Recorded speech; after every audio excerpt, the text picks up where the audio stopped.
and stuff, and we have beautiful teeth, you know. And I watch a lot of those forensic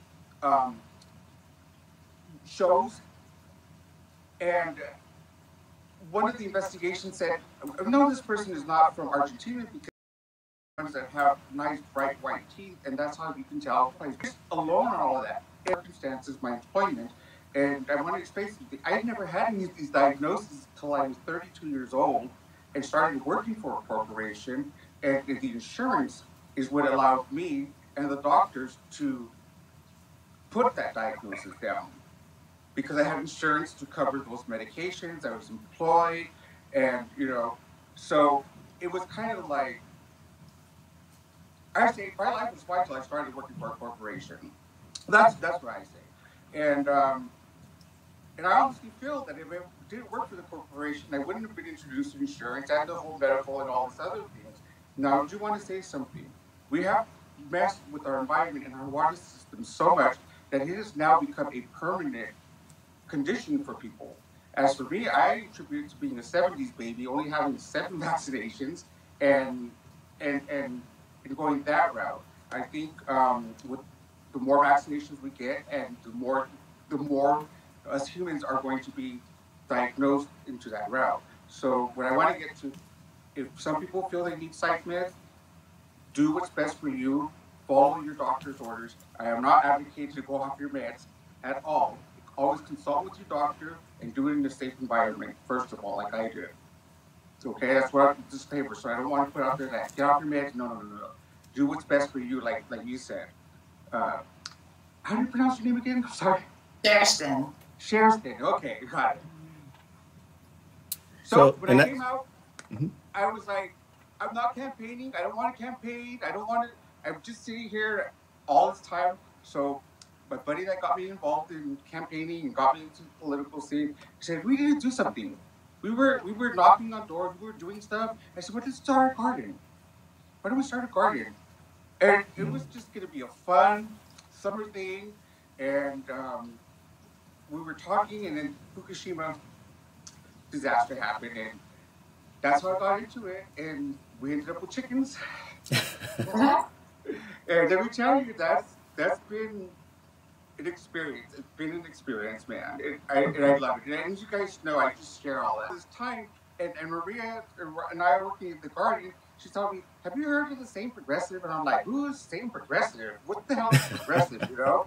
So I go and I look for Debbie, and so I'm listening to Debbie for about, and then get plugged into Gerard, and I'm like, he's in the garden, and he started talking, and then I'm like, I'm waiting to see his hydroponic green fields. And so Claudia and her cabinet and Gerard were the catalyst of really doing this, because not only were they doing political stuff, they were talking about the gardening in the background. And that's the common thread that tied us all three together, and Sheriff's Cats, through growing, we meet people. Yes.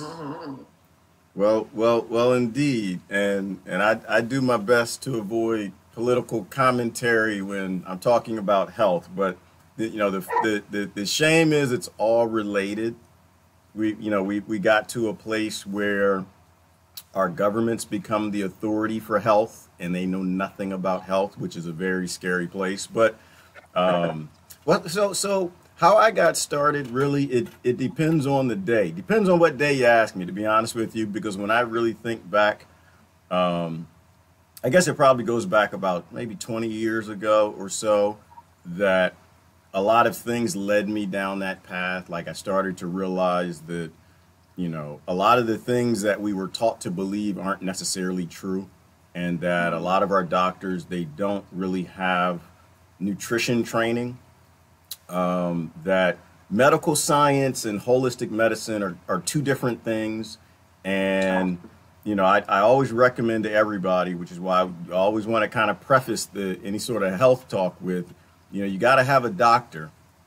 Absolutely. Listen to your doctor, but also I don't want a doctor. You're making me have a doctor. But also have a natural. I'm not going to listen to no doctors. Okay. So doctor, she just gets a hoot out of me when I open. She just but that's my personal choice. Yeah, that's my personal choice. Yeah. So right, and what I think, what I'm hearing with that, and what I believe with that is that it depends on you, your body, your health conditions. I haven't seen a doctor in 20 years. I don't know where my doctor lives. I have no idea who it is. It's a thing that's there. You know, I only go if I'm sick. I haven't been sick. I don't get colds. I don't get viruses. I don't get flus. I won't convince anyone that I actually know what I did to become healthier at 45 than I was when I was in my 20s and my teens. It just kind of happened. So, but I always give everybody the caution because everybody's body's different. What I like to, the best way I like to word it is that there's 7 billion different type of human beings on this planet. And there are some things that could be great for me and they probably could kill you. You know, or they could make you really sick. So we got to be very careful with that. So I always recommend, you know, it's always good to have a doctor in case you need a doctor. They're phenomenal at what they do. They can save your life, but also have a naturopathic doctor, a healer, somebody on your team also like this. So, you know, and so if it's a nutrition thing, you go to them for nutrition. If it's like a death, dying thing, then you kind of have a doctor for that. And I've never been in the sick and death and dying category, so I've never had to do that in a long time. But I mean, how I got started, it depends. Depends on the day you ask me. What's on my mind at the time? There were a lot of things, calamities that kind of happen, you know, in my life and people around me. I think mostly what solidified it was a book called The China Study. It was a book that written by Dr. Campbell, and it really explained that there's a protein in meat called casein, and it fertilizes cancerous cell growth, right? Like the older you get, the more you start thinking about this cancer thing, because we all have friends that are dying to it. And so the idea that there were studies going back in China almost 100 years ago, the studies at Cornell University in the Philippines and what Dr. Campbell was doing, all added up with the studies that came out of Harvard School of Medicine, and even with the World Health Organization in the last 3 years coming out and saying that we all need to reduce our meat. We all need to reduce our milk. We all need to reduce our cheese, that these things never really should have been in the healthy food pyramid. It was very easy for me to make a choice of that's not how I want to go. So today, that's what I think about when I think about what led me down this road, and that began with eating healthier, reading a lot, listening to lectures, listening to doctors around the world and holistic, naturopathic practicing, you know, persons in all the different disciplines. And it just really, it painted this picture that I have to be careful when I say this, but we actually don't know what we're doing. We don't know what food is, and we've made a lot of major mistakes in the modern Western diet. And so it took me on this voyage. I started planting a garden. If you asked me to become a vegetarian back when I ate from can and all frozen vegetables, I started getting back in tune with my body. Research done in the China study, in the first 25 pages, it answers a lot of questions. And that's what kind of led me down this path, and that's where I am today. So I'm a vegetarian. Now, you guys, vegans or vegetarians, where do you fall on that landscape? I'm a vegetarian, and you know, one of the things I started doing, somebody figured out, oh, we could hatch the eggs without a hen, and so that gave an abundance of chickens, led into factory farming. Then pigs started into the factory farming, and then the cows started into the factory farming. And so, and that's why I say it all started with the chickens. And for me, before I started learning about chicken, a chicken was just as good on a plate for me, dead on a plate for me, you know? And that's what got me going. And then getting our little pullets and brooding hen, and that whole experience. And then one day, you know, I had this little show going on, Life in the Coop, and we named the chickens, and I'm one that don't name your animals type of farm guy, okay? But I started naming my chickens, thanks to Maria, God bless her. So one day I was talking to these chickens, and I started relating stories and I was learning politically about the chickens, like how I set up the coop, and, you know, I'm the big bad government, and these are my subjects. They get free housing, they get government allotments of food that I give them, and they got the little country, which is the run. when I joke with them, I'll let you guys out to the garden once I talk to customs, But these are how I learned how to relate things. And one day I said, Celia, have you paid your taxes? She looked, oh, I can't call any of you guys. I can't call any of you guys. Yeah. And being a meat, potatoes, and beans eater for 44 years of my life, I'm like, how am I going to do this? And I thought vegan was too drastic of a change and so hard. And you know what? This is a lifestyle change. Try out vegetarian, allow one meat day, because I still from the old school meat is protein. But when you learn, all you're eating is the regurgitated protein the animal ate. Right. So why don't you just eat what the animal ate first and cut the animal out? Yeah. I got in trouble with that a lot of times. My doctor asked me once, said, well, you're vegetarian. What do you eat for protein? And I said, well, Doc, I said, you know that all protein comes from the sun, don't you? And it goes into plants first, and then the animals eat the plants, and you eat the animal. I just go straight to the plant.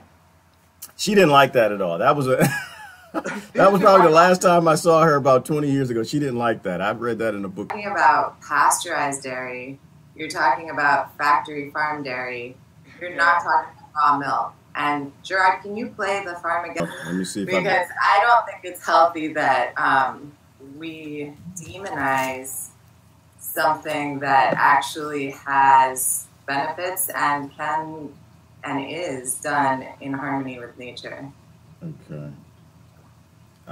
Is it possible to play that or no? Well, I'm gonna see if I can pull it up. And so okay, so to answer your question, I do eat eggs and milk.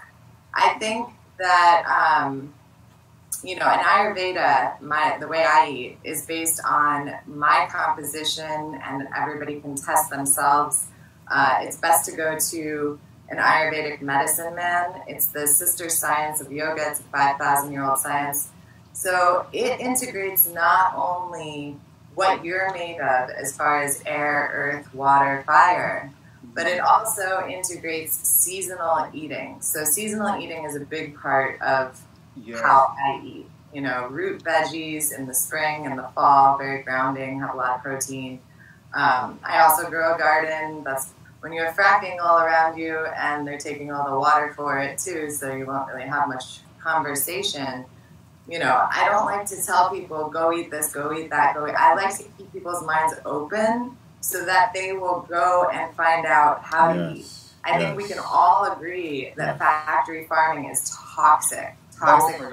Practice through a detox. Everyone has to detox every year. I don't care who you are. I don't care how you eat. Right. The problem is there's heavy metals that we are breathing in. We're drinking. We're putting on our skin. We're buying. We're paying corporations. Stop buying any kind of lotion, any kind of commercial product. You can make all of your stuff at home, or you can buy a little bit more expensive and get an organic brand.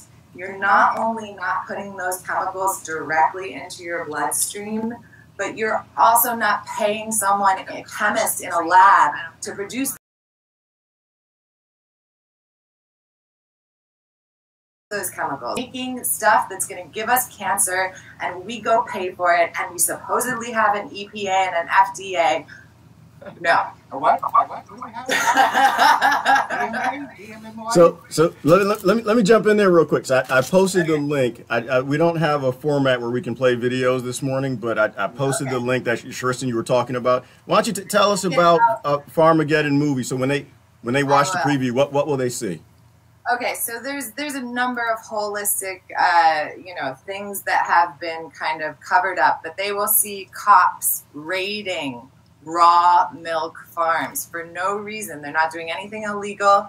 You can find, if you're interested in finding out more about raw milk, you can go look it up. But people have actually attested that they have cured cancer with it. It's because of the DHA, and the reason the milk we get in the grocery store is worthless, and the vegans are correct when they say it's toxic, it doesn't give you anything. Yes, true, because pasteurization rendered it that way. So this documentary is a documentary, like, actually going to the farms in the United States, talking to the farmers, recording raids of the police on camera. So you're going to see a whole part of the farming industry that you didn't see. So basically, look at it like this. It has backed and funded the vegan thing and actually like pushed that because they want us to get entirely away from that, and they want to make everyone think raw milk is toxic and da da da da. And I'm not saying go drink a gallon of raw milk a day. I have like 2 gallons a year. Okay, that's how much milk I drink. Maybe 2 gallons a year, you know, and I get it in a liter per time. And I just at night, it's like my cocktail, a little sippy sip at night, maybe warm it up in the winter, you know, put a little nutmeg on there. And I'm you know, taking it as a ceremony. Like I'm thanking the cow. Oftentimes I am petting the baby cow and thanking it for sharing its milk as I like pick the milk from the farmer. You know, so it's a very organic process. The farmers love their cows. You're going to see that here. The farms don't stink. The cows love them. It's beautiful. It is why we've been farming for 5,000 years. It's that people were not mean or vicious for taking the milk from the cow. They realized this too. They realized it's feeding them something they couldn't get from everything else. And if you go look up DHA and animal fat and the brain, you will find that it feeds the prefrontal cortex of the brain. And our friend here was actually trying to, or speaking, I think, a little bit touching on the calcification of the bone. Decalcifying the pineal gland is a huge part of this, so that this prefrontal cortex of the brain, responsible for insight and aha moments, can actually function and happen and have a gamma burst, an aha moment where all of a sudden, oh, I know what I have to do. Oh, that's where the depression is taking us. It's taking the gamma burst, but we can't get the only way out is through. Yeah, you know what? There's a whole lot there. I wanted to jump in real quick and to be safe. Well, you know, to be safe, I want to reiterate to people. So, you know, what is healthy? To me, let me define it this way, and to kind of clarify, if you read Dr. Campbell's book, The China Study, it doesn't actually say stop drinking milk. It doesn't say stop eating meat. It says that the study showed when they had the mice that they did the test on, the cancerous growth stopped when they stopped feeding the mouse less than 12%, I believe it was, 12% casein diet. So it's not saying be vegan or be vegetarian, you know, but the studies say reduce. And so I want to kind of clarify that. I want to clarify too, because if you're sick, you should be vegan. That is the cleanse. The thing is, I don't believe we're supposed to live 24/7 on a cleanse. And I've done my own veganism later in my life the proper way. And especially if you're a first timer. The reason why I allow for meat once a week is I look at my teeth. And that is, I have to justify meat at least once a week. And I say, look at my teeth, the scissors and the molars, we're herbivores and omnivores. So that what gave me permission to have meat once a week was that scientific.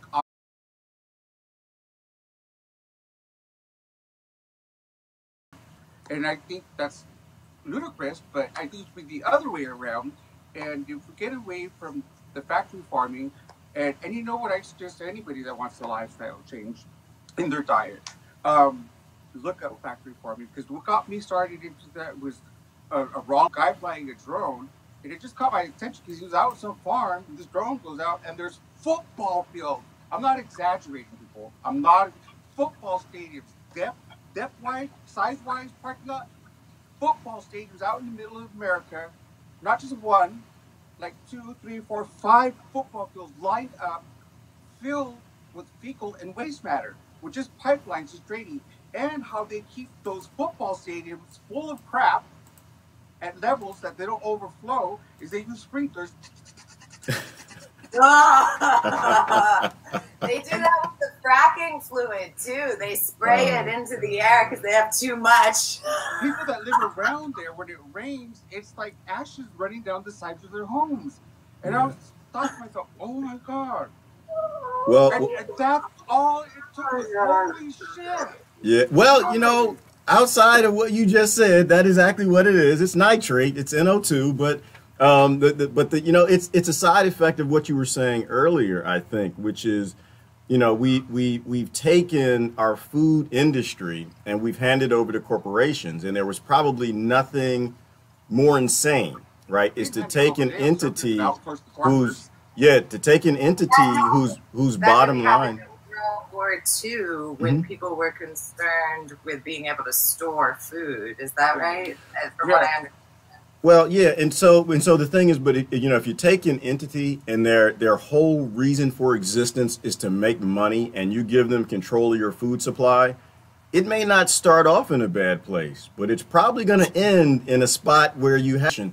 And once again, what might be good for someone else doesn't work for you. Works for you, keep going with it, right? Health, right? We're potentially talking about somebody's life, and so I found a diet that seems to work for me. And maybe I want to ask a question. What actually is healthy? If someone asks me the question, what is healthy? I say it's the condition of not being ill, right? If your body is functioning how it's supposed to, you're not getting a lot of colds and flus and viruses, which to me they're not normal. I think that they are indicators that your immune system isn't functioning how it's supposed to. I get sick, but I don't feel anything. Like what'll happen is I'll get a tickle in my throat. I'll get, I'll feel like slightly congested, and then it goes away.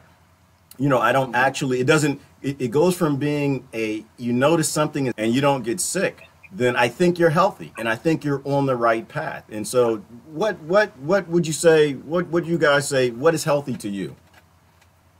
You know your body better than anyone else, and you can make changes that benefit you. When you say you haven't been sick for a while, you know what? I haven't been sick since Christmas. The Christmas was my last illness, like really. And since then, but also that was like 2 months into it, my body was feeling the change and everything, and it was almost like I didn't realize I started researching the world and stuff. Ordered everybody to kill off all the birds because they would get more food. But what he did is that he killed off all the birds, and when he saw in his travel that he saw pasty skin on people somewhere he went, and he realized that the government controls people's diets with calories and control people with calories. And that just told me, what is the FDA then? They give us food requirements. So I felt like if the FDA is telling us to eat 4 square meals a day, and then they flip the pyramid on us, what have they been doing? And if the FDA is raiding raw milk farmers, right, isn't that a red flag, people? The food turned upside down. We're not eating pasteurized milk farmers. Right? The pyramid has been turned upside down on us, right? The food pyramid is like more breads instead, now meat's at the bottom. Yeah. Okay, so government, get it right. I don't believe you. If you're gonna flip the pyramid on me, I'm just gonna learn on my own. Well, but that's that powerful position. I have a short answer, so I'll just throw it out there. My answer is balance. Exactly. Balance is what makes you obtain health. Learning how to balance. You are what you eat. Definitely balance. Another way I like to put it is, we evolved on this planet in different ways, right? I mean, we all at some point came from mammals, and then you've got your bipeds, hominids, and they walked across the whole earth. They ate different things, and I like to follow Dr. Sebi. Well, I used to like to follow Dr. Sebi, unfortunately, before he died. But a lot of his lectures are still online, and one of the things he talks about is eating to your genes, right? Eating a lot of the plants, fruits, and vegetables and herbs that come from the places your genetics come from. That the half of the cells in our body are microbiology that have a relationship with your DNA, and they have a relationship with what was eaten the most there. If you went through Russia, or you came over through Asia and Australia, or most of your genetics are tied to Africa or Ireland, that the plants and things there for the last couple thousand years, that your body and the bacteria and microbiology in you are attuned to utilizing those things to solve problems in the human body. And that kind of leads me down to the point of I don't believe superfoods exist. You know, we always, every 2 months, there's a new superfood. And I don't think superfoods exist. I think that these are just compounds in plants that we've always eaten and we've stopped eating them. And so people get really, really sick because they're not eating what their body needs them to eat to solve certain problems. How do you like okra? You know, I hate okra. It's nasty. It's horrible. I know. But It's slimy. You choke on. It's like eating a green slug. But I'll eat it. Brussels sprouts always came frozen in a little bag. Boil the hell out of them. Put butter and salt on them. But you know what? Slice them, dice them, bake them, dry them out. Prepare foods different ways that you've never had, and you might like it. Brussels sprouts, diced in medallions, olive oil, salt and pepper, 425, 10 minutes, stir, 10 minutes, bam, you got a wonderful meal. Roasted veggies are the best. Yeah, you keep looking at my face, Mark. Does my face look like I'm going to try it? Look at my. I hate okra. So you know what? But let me tell you, it sounds delicious. Let me tell you the only way I eat okra. Try it in a smoothie, you know. Well, right. Let me tell you the only way I eat okra is if my friends give me a challenge to put it in my mouth to see if I'll vomit on camera. And so I did that once. I made an okra smoothie. I did do that. But that leads us into a good one of the things I love in terms of eating healthy, the things. I saw that. I caught that. The things that I hate, I still need to eat, right? So smoothies is a fantastic way to do that, especially if you have any sort of a chronic illness or anything that you're fighting or you want to eat healthier. I find, which is why I did that video, you can jam pack a lot of things in a smoothie if you have the things that you like. Like, it's a great way of getting a diverse amount of compounds. You know, you can put 20 different types of fruits and vegetables and green leafy greens that you don't like into a smoothie if you put enough of the things you do like. So I'll put in avocado, banana, and almond milk. And if I can get that in a smoothie, enough of it, I can just drench it with all types of other disgusting things. But, you know, my body can derive the benefit. Do you guys do smoothies or juicing or anything? I don't like smoothies. I don't prefer my food pureed, and so I have no tea. I like more of experimenting with it different ways. I like masticating my food. I don't like sipping my food. You know, that's just my preference. Yeah, I lead juice cleanses. For years, I've led hundreds of people through a 5-day juice cleanse. You can go get the book that the nutritionist wrote. She also does cleanses in the Northeast. So the book is called 7-Day Total Body Cleanse, and it has yoga. It's all based on the chakras. So you're doing psychosomatic work each day as you cleanse. There's also all this stuff you do at home. So if you're wanting to learn how to cleanse, this is the book.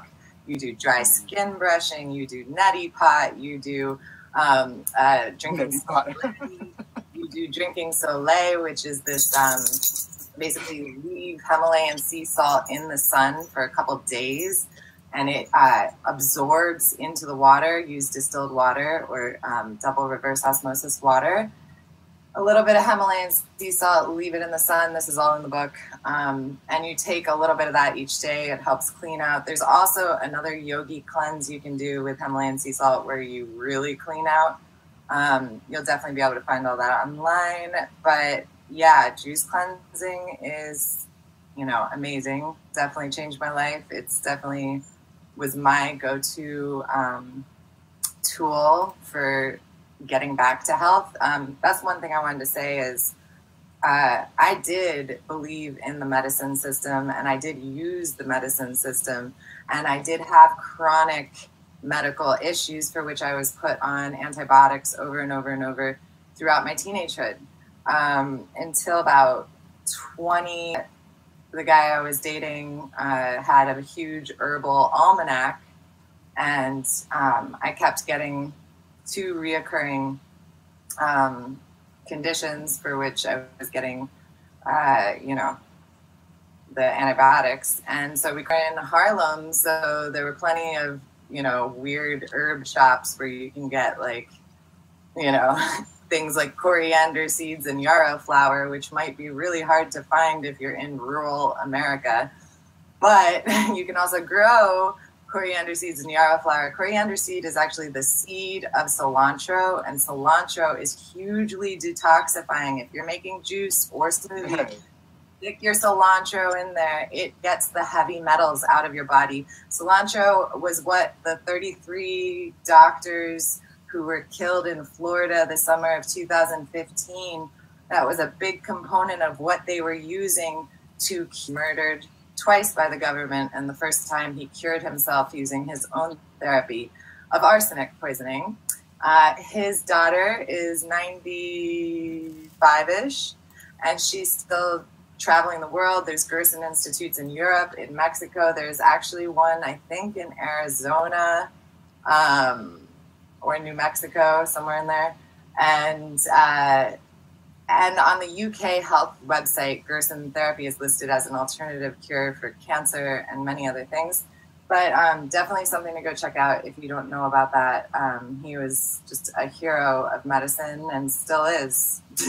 And, you know, that's another thing that also consistently kept me on track, is the more I learned, and as she's mentioned, the doctors that are being killed off that promote a holistic lifestyle or have found cures and stuff like that. Sugar's worse than cocaine, I would say, because when I went off of a sugar detox, that was harder than going to rehab. Okay, seriously, that was harder than going to rehab.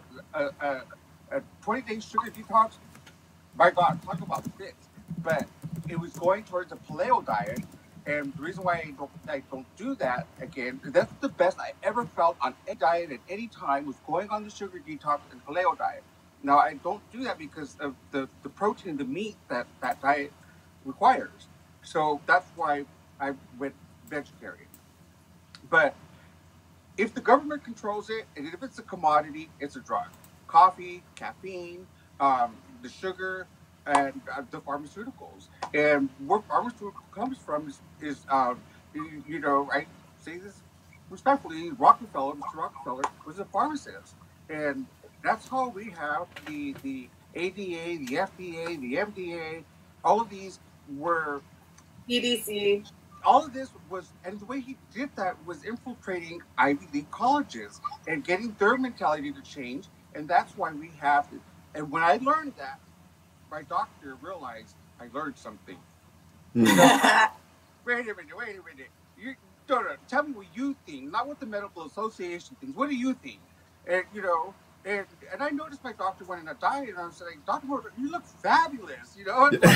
She says, how are you doing it? And I'm like, are you doing it? She said, no, I'm just changing lifestyle. I said, are you doing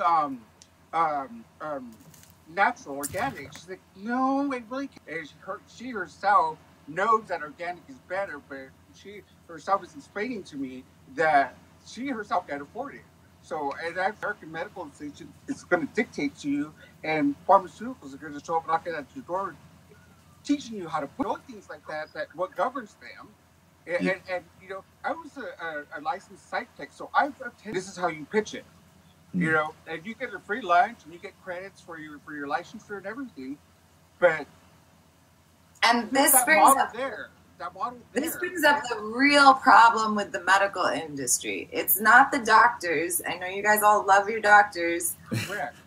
It's not the person give you their opinion. Yeah. They're not allowed to have an opinion. Yes. Thank you for saying that. Ordained. Yeah. Exactly. That's why when you That's learn the problem. these things, you learn that the FDA, the Medical Association, is telling you. The other day, just a short posted something about the dentist also. And something people don't know, and I found this out through the work of Dr. Lissa Rankin. She's amazing. She has a couple TED Talks that are just freaking heart-opening like crazy. But something people don't realize is that if you want to stop being a doctor, you have to pay 6 figures to do so. And then they take your license and everything you've ever worked for, and your whole livelihood is gone.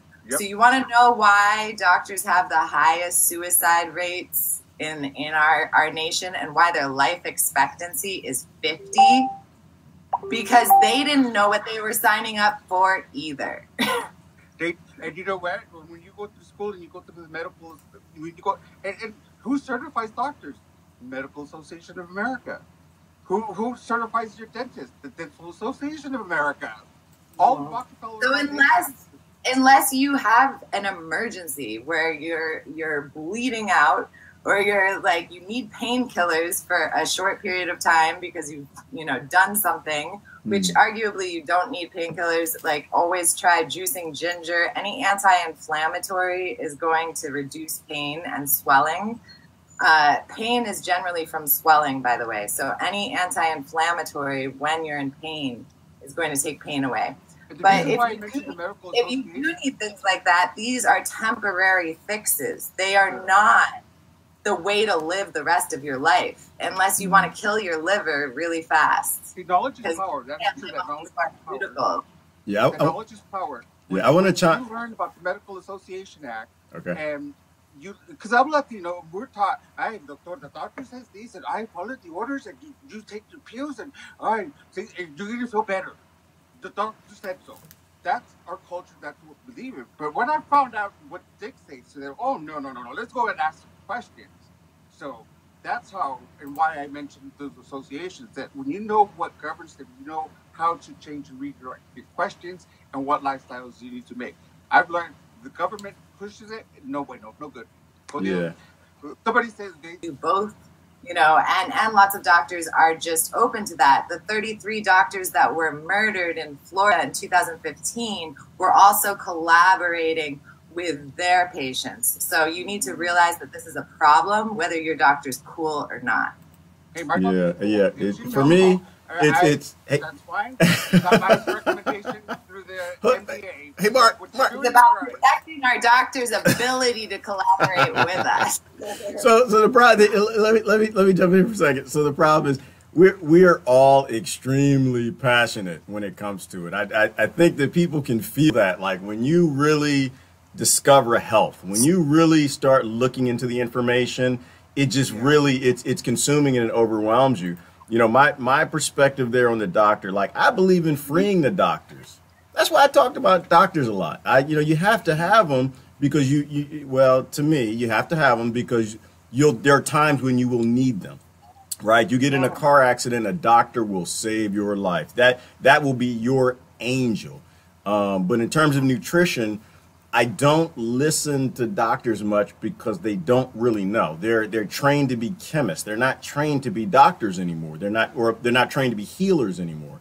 And so, for me, chastising the AMA and the current setup for doctors is basically what they just explained, which is doctors aren't allowed to tell you what they want to tell you. They're not allowed to go to a model where they have to tell the patient which drugs they can take for which conditions. They may have 3 or 4 drugs that they have to choose from that they have to, and that's given to them by the AMA. The AMA is controlled by the pharmaceutical industries, and so obviously, there's too much a propensity for corruption when those who are selling the drugs are the ones telling your doctors, which are supposed to be your healers, what your treatment should be.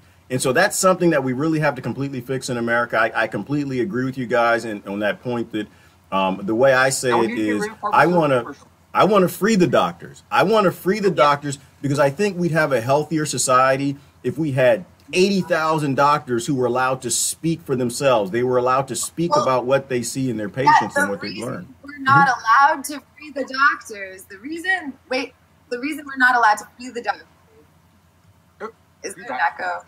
And I'm not taking my phone. I just got the reason we're not allowed to free the doctors I'm not going to touch my phone. I know there's comments. I'll go back and read them later, but I'm not touching it. It's working.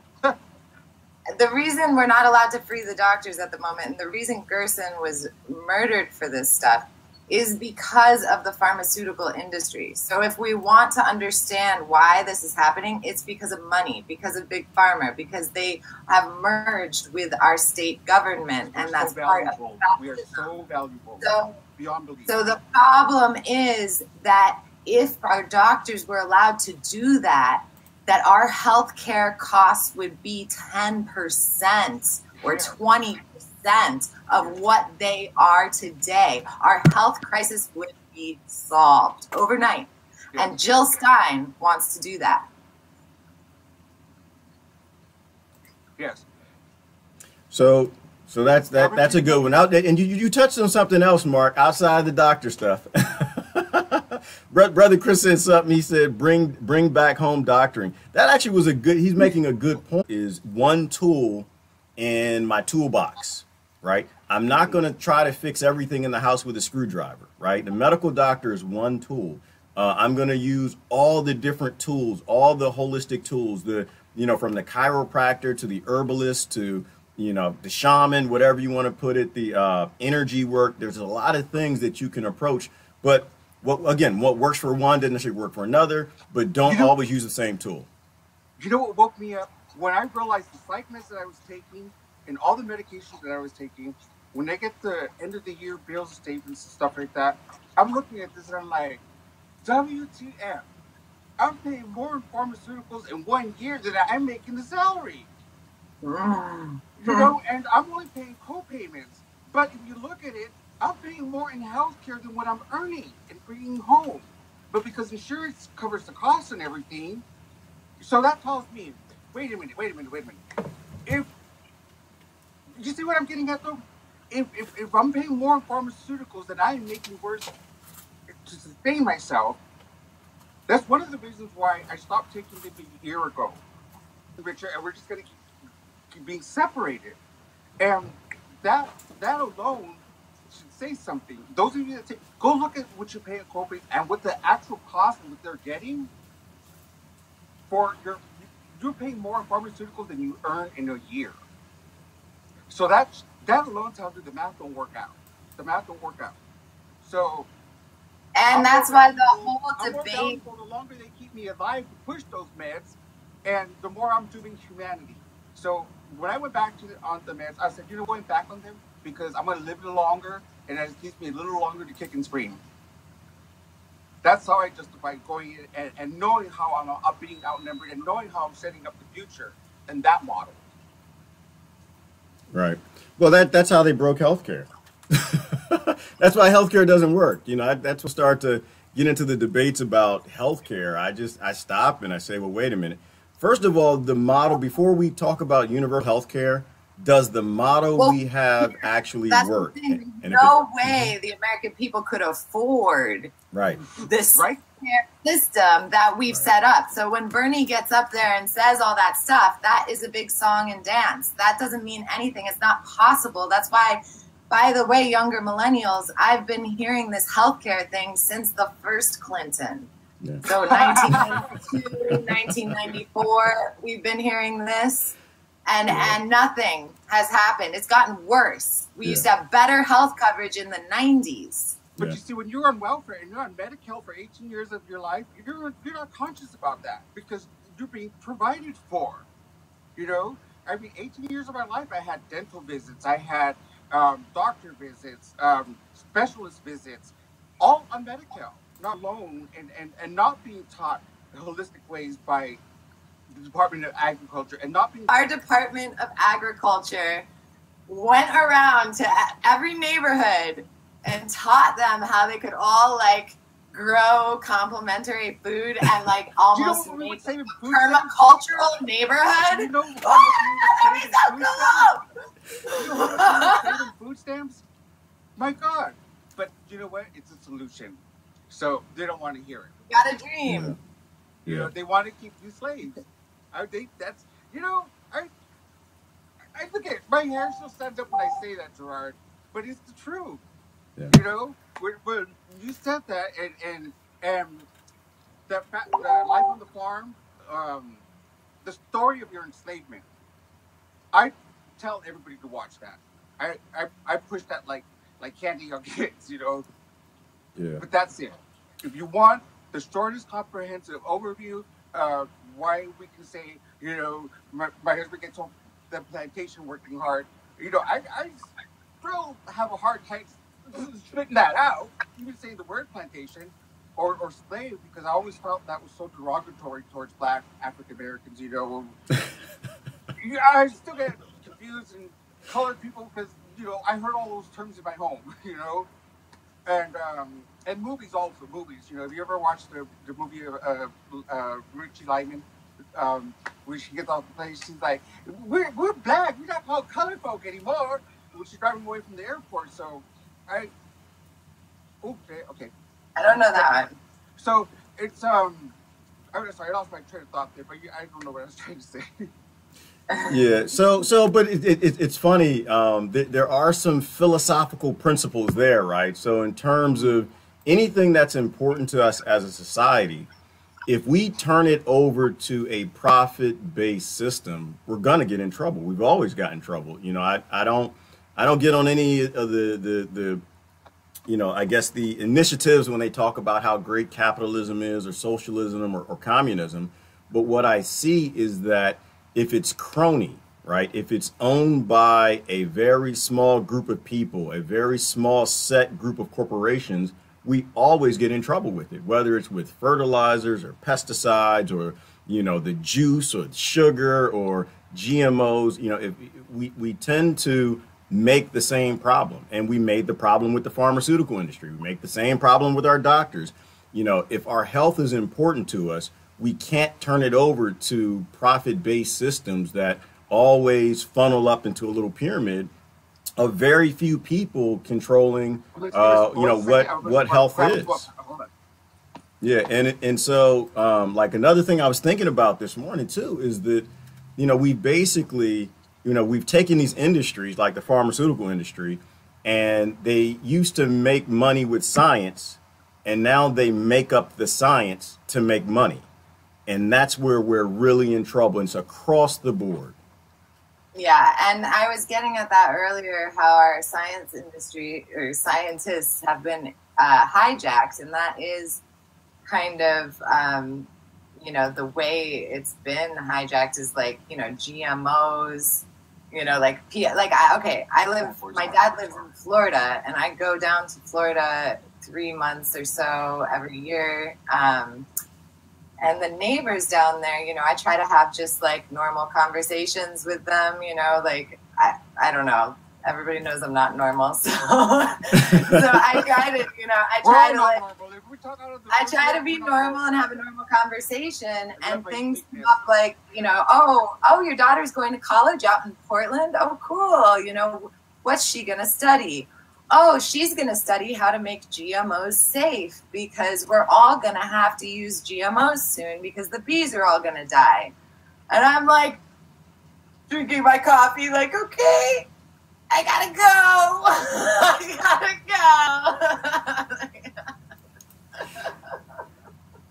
Yeah. And so this is what I say when our scientists have been hijacked. They are not able to, it's the same as our whole education industry, been taught what to think, not how to think.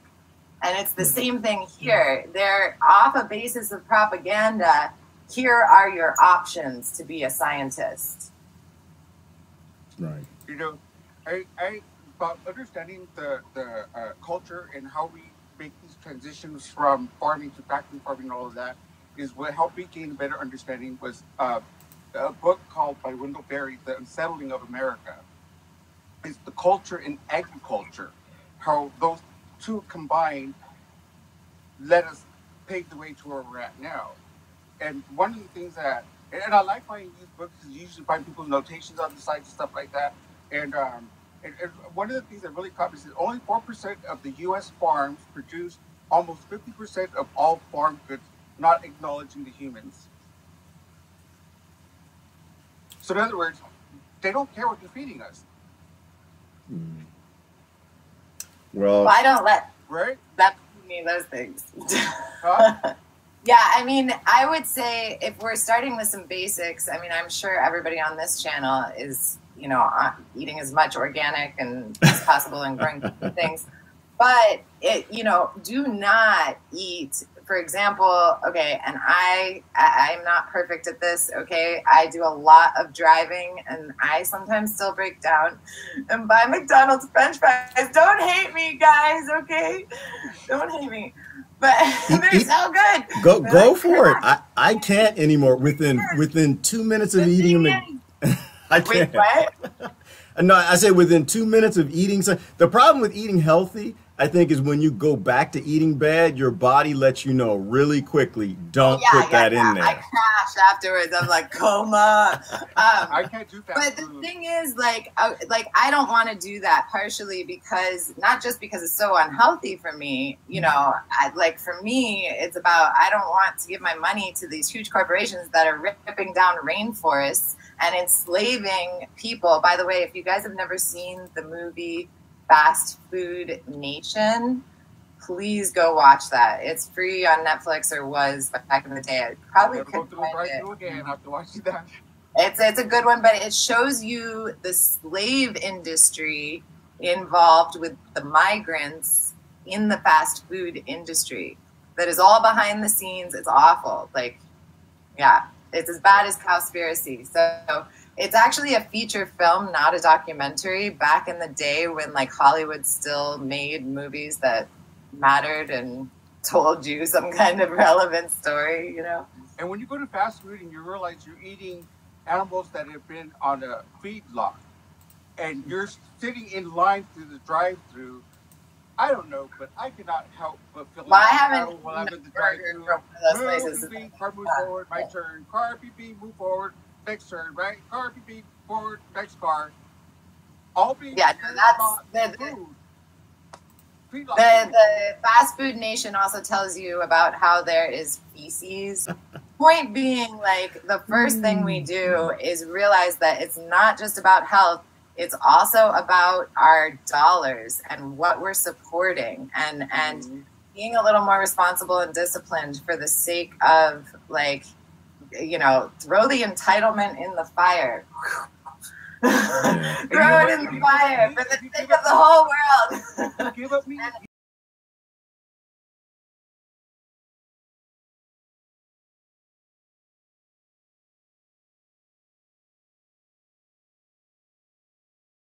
And I'm going to not break down on my next road trip and get French fries just because of this conversation. I'm going to think back, channel my strength. The one thing I like being about vegetarian is I can eat 5 times a day. Season, whatever you pick, eat that along the way. We were constantly eating. And because I eat 5 times a day now, usually breakfast, and then between now about 10 o'clock, I'll have a snack, and noon I'll eat more. About 3 o'clock, 5, and 8 o'clock, I'll eat something. And you know what? It's like the gas tank is full. You know, you're not running at fumes or anything. You eat. And I love to eat. And I can eat 5 times a day, still lost weight. And I'm finally at the point where I'm eating 5 times a day, my caloric thing's balancing out, and I'm actually losing weight because I'm not taking all of the fat and byproducts of everything else that I'm not supposed to eat. There's other things as you get into this, you're going to realize that, like, for example, people who have high cholesterol are put on these no cholesterol diet, and it actually makes their cholesterol go up more. That's one thing. Another thing is people who are fat try to take fat out of their diet. It makes you fatter. Fat actually helps you lose fat. So there's all this propaganda in, as Gerard mentioned earlier, in our area that also the doctors are pushing. The doctors are, and actually it's funny because I brought this research up to my dad, and he was like, oh yeah, my grandmother, his mom,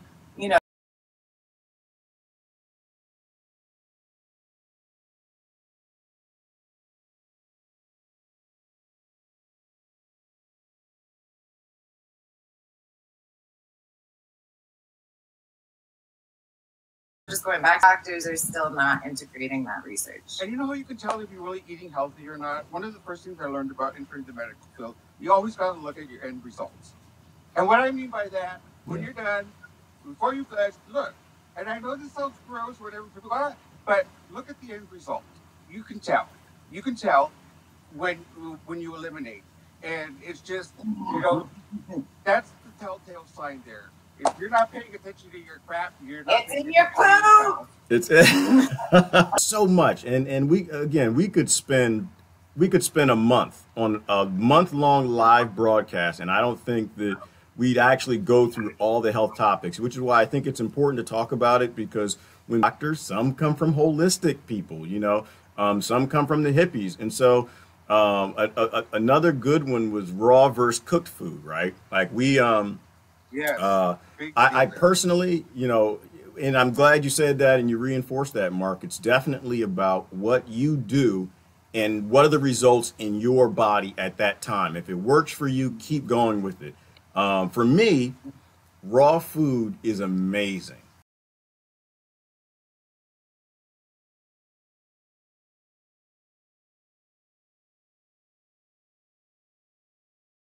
Raw vegetables, salivated for raw, you know, strawberries or bananas or avocados. And I think maybe as a baby I did, but you know, before I really knew that, I was eating baby food and processed junk. How do you guys feel about raw food versus cooked food? So on and so forth.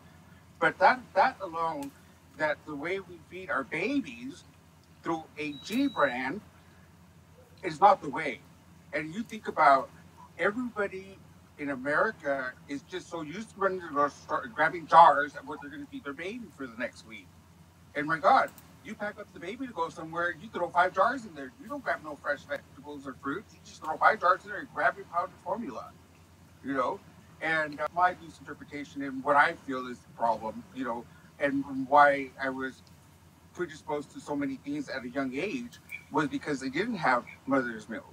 You know, and that's another thing too that got me off of milk, is that why am I taking another mammal's milk that's supposed to raise a 400 or 500 pound animal, and you know, a cow's milk is, it does, you know, it just, and somebody said, why drink cow's milk? Why not baboon's milk? Why not cheetah's milk? Why not kangaroo's milk? Why just cow's milk, but not your mother's milk? Oh, I can answer the question, but I won't. Right. You know, and we're only supposed to be drinking it for a certain amount of time. Milk also. To grow any bigger, just wider, but I'm not going to grow any bigger, you know, physically, you know. Right.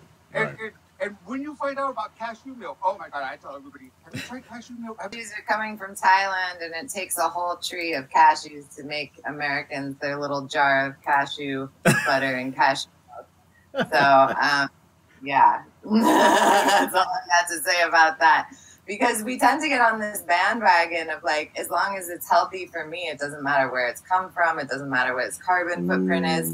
That's why soy. Cows are worse. We go on this like bandwagon that we've been trained to go on, and so that's why like I'm always challenging that rhetoric, because it's like, well, no, that's more entitlement actually, because we don't grow cashew trees here. But it's like I'm not going to say raw food's great and no cooked food, or cooked food's great and no raw food, and that's what drives people crazy about me. They always want me to pick a club, and I don't do that. So people either love me or hate me. But so for me personally, which is all I can tell you about, is I eat seasonally. So I eat more raw food, as I was mentioning earlier, smoothies and juices in the summer.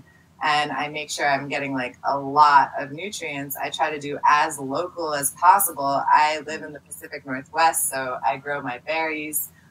We have plenty of kale up here for my juices and smoothies. The only thing I'm putting in my smoothies that really isn't from here once in a while is banana. And I guess hemp, unfortunately. We should be growing hemp up here, but our country is really messed up. And I use what do I want right now? What feels sustaining? And I like what Sandra said earlier, small meals. I totally agree with that. And when you do small, simple meals, I would add simple to that. I don't do smoothies with 10 things in it because it's too hard for my body to know which nutrients to assimilate. Yeah. When I drink juice, I hold it in my mouth under my tongue for at least 30 seconds. That's going to allow my body to create the enzymes to get the most I can out of that juice. And that goes for anything you eat or whatever.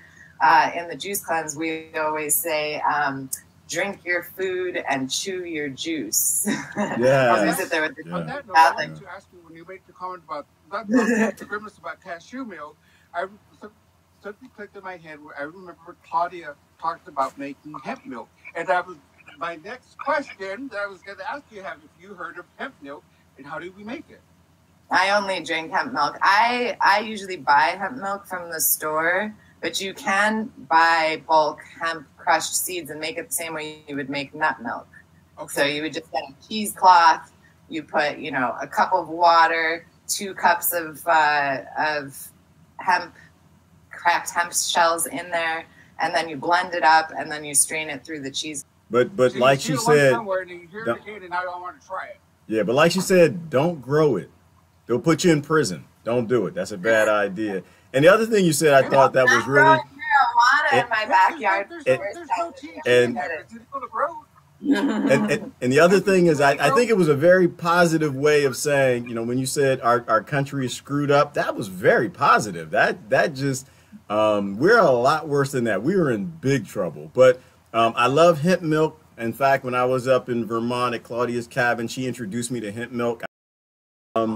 The other thing you said, though, is listen to your body. I think that's a big part of health, too. Yeah. You know, listen to your body. I think, I'm going to say something crazy for a minute. Am I allowed to say something crazy?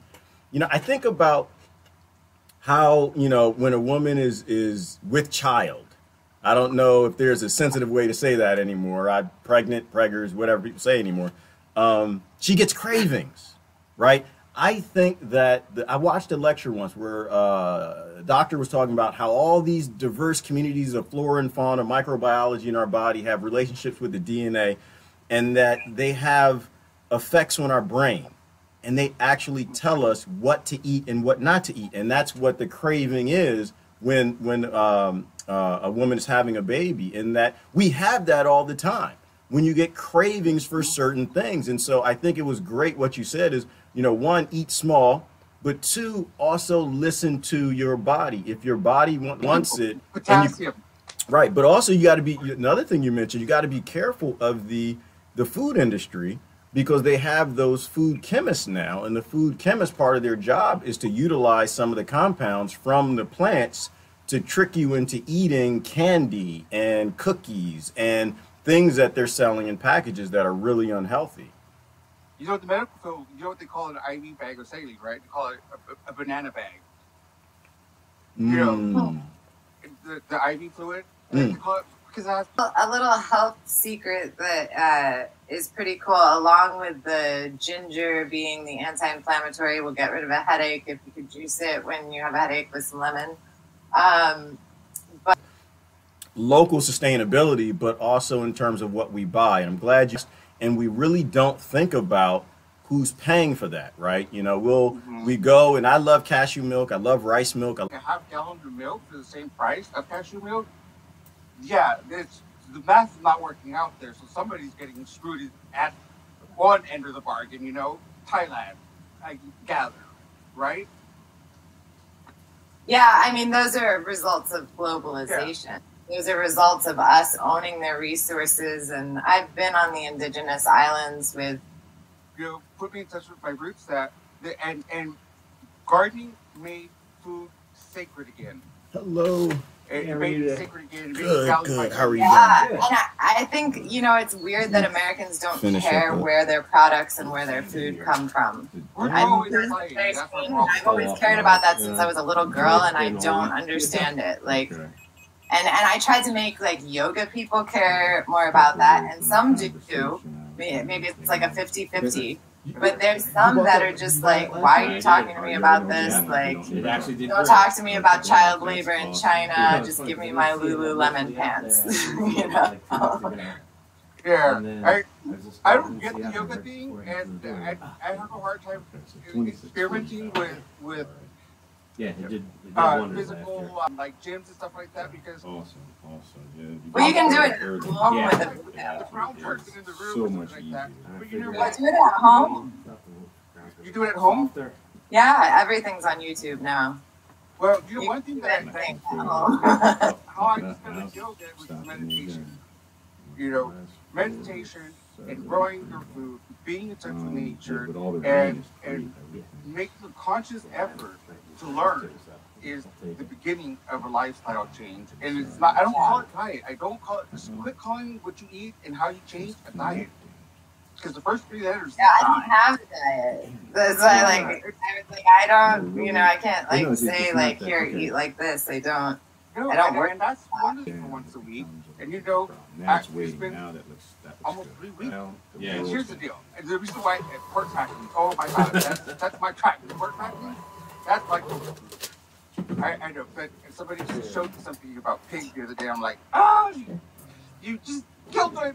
You know what it is. All right. Thanks very much. Yeah, well, I think we kind of. I don't want people telling me I can't have a roof. By the way, I make sure I move into a neighborhood, but I'm always next to something.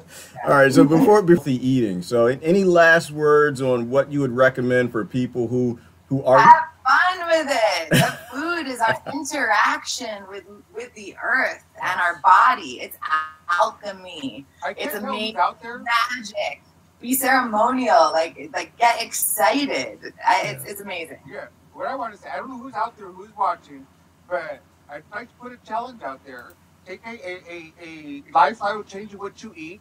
I'd like to check back in a week or two with the 3 of us, and actually, I'll learn how to read the comments along, and I want to see how we're encouraging people, and we want to hear back from people what they did to make a change in their diet. That's what I would like to see. That's what I would like to do. Share your resources in the comments. Yeah. So I'm going to go back and read through them, and maybe in a week or two, try and read challenge something that gets you out of, and also tell yourself, I'm going to look up something I don't want to learn about food, factory farming, or something about it. But you have to learn, because I've always said, if we want to save the planet, the way we do it is by changing the way we eat. Yeah. That's how we change the world. It absolutely is. I appreciate it. My last word will be I'll second the notion. Have fun with it. It's not miserable to eat healthy. It actually, for me, when I stopped eating a lot of things I shouldn't eat, a lot of the processed foods, and the tongue changed, right? Like I could never really taste fruits and vegetables that well before. When you really discover how delicious and awesome and amazing fresh greens are, fresh tomatoes are, that even lemons that are bitter have a little bit of sweet kick to them when you have them initially, when they're fresh right off the tree, you fall in love with food. And I think being a bit of a foodie and loving food, you gotta have fun type of person. I think that food. And so if you are going to go raw or fruitarian or vegetarian or vegan or any of these other things, I'd recommend you kind of take steps with it. Don't do it overnight. Take steps with it to get to where you want to be. Your body will adjust. That microbiology will adjust, and you'll have a much better run with it. So definitely. And one final thing I want to add to that is that the brain registers most of the food that's in the mainstream culture as a drug, not as food. So you are literally dealing with an addiction if you're eating mainstream food sources and GMOs and things. Your detox body, they almost die coming out of it, right? Because the body's used to it. Yep. It's the same with the food. So on that note, Gerard, I would also recommend that nobody go from a completely mainstream diet to vegan. I think that is, I actually had a neighbor recently do it and had to order them to get eggs in his diet, and he was like crashing, failing, plus he's on all these pharmaceuticals, so he just put a shit ton of stress and everything every day. No, don't do that. Such a bad idea. Such a bad idea. So I appreciate you guys taking time. It was. And I finally found an app where I can live stream with other people. Damn it. Yeah. I appreciate you guys. It was fun. Diary took so long, but it's a huge topic. Thank you, Gerard. Yeah. Once again, we'll definitely have to do it again. I appreciate you guys taking the time. You guys have a happy Friday. If you're not planting, awesome stuff in the comments. friends. Let's hear all your holistic resources. Share the magic.